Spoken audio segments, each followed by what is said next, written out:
নমস্কার, আমার বুদ্ধিবৃদ্ধি চ্যানেলের ভিডিও 4 নম্বরে আপনাদের সবাইকে স্বাগত।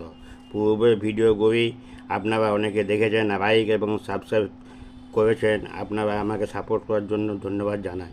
এই ভিডিওতে সংখ্যা মান এবং অবস্থান একই, অঙ্কের চিহ্ন পরিবর্তন করা হয়ে সত্ত্বেও কিন্তু উত্তর একই রকম আছে। উদাহরণের আলোচনা: 3 + 4 × 2 = 14। সংখ্যা অবস্থান একই রকম কিন্তু চিহ্ন পরিবর্তন করা হয়েছে, অর্থাৎ 3 × 4 + 2 হচ্ছে 14। অতএব উত্তর একই। আরেকটি আলোচনা: 5 + 6 × 3, চিহ্ন পরিবর্তনে 5 × 6 + 3 কিন্তু উত্তর একই, অর্থাৎ 33।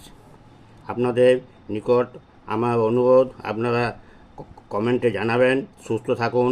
পরের ভিডিওতে আবার দেখা হবে।